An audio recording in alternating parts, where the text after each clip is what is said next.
Alors, M. Foletas, bonjour. Bonjour, vous êtes en direct de la synergie des radios contre Ebola. Je rappelle que vous êtes le chargé de communication de la coordination nationale de lutte contre Ebola. Vous nous entendez? Oui, très bien maintenant. Voilà, justement, la question, c'est justement autour de cette stratégie zéro Ebola en 60 jours. Qu'en est-il, M. Foletas? Bon, vous savez, la stratégie zéro Ebola en 60 jours a démarré le 10 mars, le 10 janvier dernier. Donc, nous sommes pratiquement à 30 jours de notre stratégie. Nous avançons. La première partie a consisté à envoyer 11 équipes à l'intérieur du pays pour rencontrer nos coordinations préfectorales et établir des micro-plans au niveau de chaque préfecture. Donc, ceux-ci sont rentrés, nous avons tiré les leçons, nous avons corrigé ce qu'il y avait à corriger. Et à partir d'aujourd'hui, ce matin même, au moment où je parle,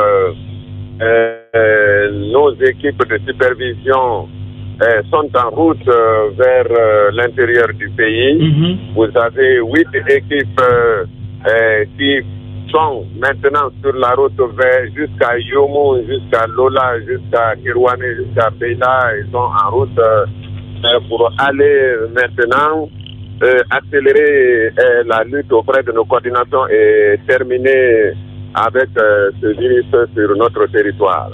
Okay. Donc, nous sommes à ce niveau aujourd'hui. Ok, une autre question avec Mamoudou Diallo. Monsieur Tass, bonjour. Oui, bonjour. Voilà, on a suivi ces derniers temps entre lundi, mardi, mercredi et cette psychose dans les écoles et faisant croire aux parents d'élèves ou aux élèves même de la pluralisation des écoles. Comment cette information a été perçue au niveau de la coordination? Bon, nous avons reçu ce mouvement d'Intox, je souligne très bien mon terme. Nous avons suivi ce mouvement d'Intox comme une réaction à l'avancée positive de notre stratégie zéro Ebola en 60 jours. Vous savez, il y a des gens dans ce pays qui ne voudraient pas que cette épidémie Ebola prenne fin. Ils en ont fait leur fonds de commerce, d'autres en ont fait leur fonds de campagne. Donc, ça va de sa voix pour essayer de ralentir notre marche, puisque l'on voit maintenant que la stratégie zéro Ebola en 60 jours est en train de réussir, parce que nous sommes partis maintenant jusque dans les villages en profondeur, sortir les malades cachés pour pouvoir éliminer complètement cette épidémie. Les gens racontent des choses dans les écoles. Imaginez que quelqu'un dise on va pulvériser une école, un hôtel ou bien un marché. Mais c'est totalement ridicule. Totalement ridicule. Là, celui qui vous dit ça est en train vraiment de se moquer de votre niveau d'intelligence. On ne pulvérise que là où on a enlevé un cas d'Ebola. S'il y a eu un mort d'Ebola dans une maison, on vient pulvériser pour sauver les survivants.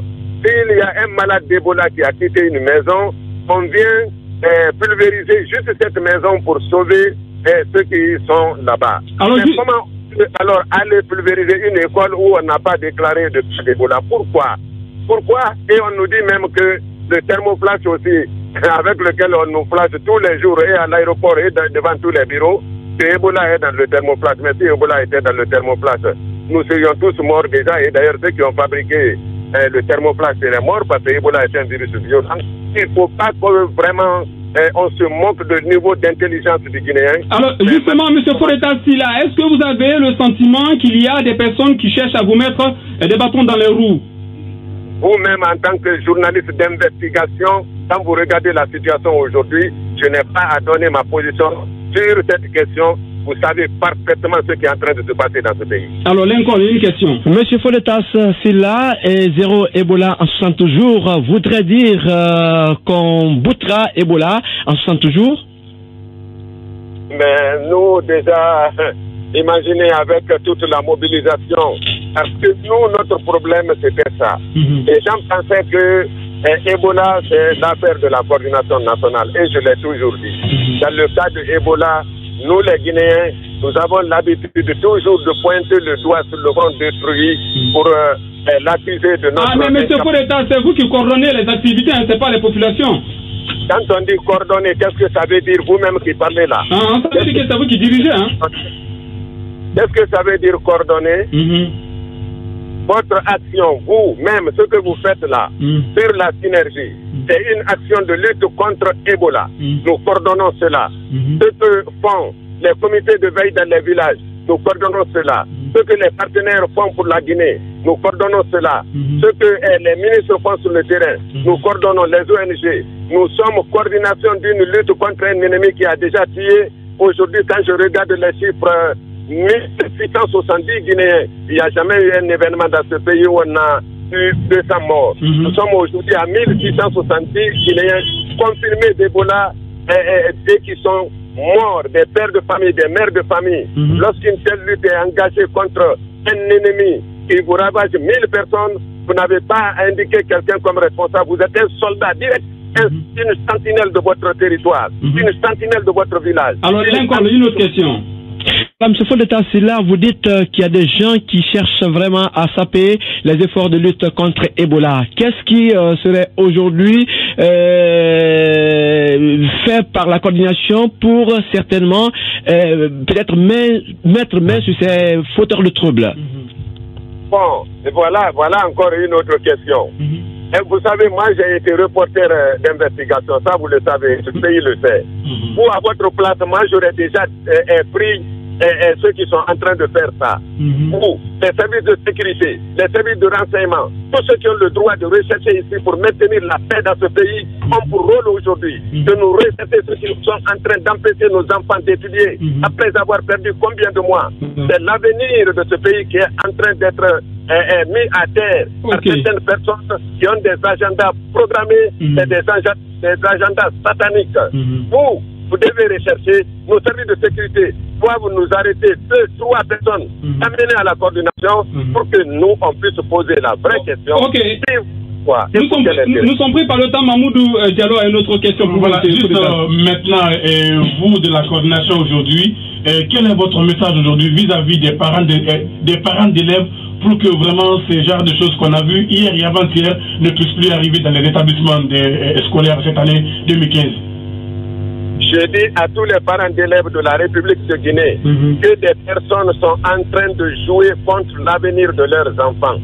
Mais que des personnes sont en train surtout de jouer de leur niveau d'intelligence, de les considérer comme des moutons de panurge en leur disant des choses irréelles que quelqu'un qui réfléchit ne peut même pas prendre en compte. Quelqu'un est en train de rire d'eux dans un coin là-bas pour dire, dès que je dis on pulvérise, ils vont courir, c'est des moutons. Je ne veux pas que mon peuple soit considéré comme ça. Je veux que chaque père de famille réfléchisse. Je veux que chaque mère de famille réfléchisse et se dise que si on pulvérise quelque part, c'est qu'il y a eu un mort d'Ebola là-bas ou un malade d'Ebola. Et il n'a jamais été dit qu'il y a Ebola à l'école. Alors, en aucune façon, on ne peut pulvériser une école. En aucune façon, on ne peut pulvériser un marché. En aucune façon, on ne peut pulvériser quelque part où il n'y a pas eu un cas d'Ebola. Et puis, dire que c'est la Croix-Rouge, partout on dit Croix-Rouge, Médecins sans frontières, c'est que les gens ne savent même pas de quoi ils parlent. Mais comme ils parlent à des gens qui ne savent rien de rien, alors ils rient dans leur coin, ils provoquent le tintamarre, ils mettent l'avenir de nos enfants comme on appelle en péril, et là, c'est condamnable, c'est satanique, c'est un rôle de charognard et je ne suis pas d'accord avec eux. Ok, merci beaucoup M. Foreta Sila d'être intervenu dans cette émission. Je rappelle que vous êtes le chargé de communication de la coordination nationale de lutte contre l'épidémie d'Ebola qui sévit en Guinée. Merci encore une fois d'avoir répondu à nos questions. C'est à moi de vous remercier.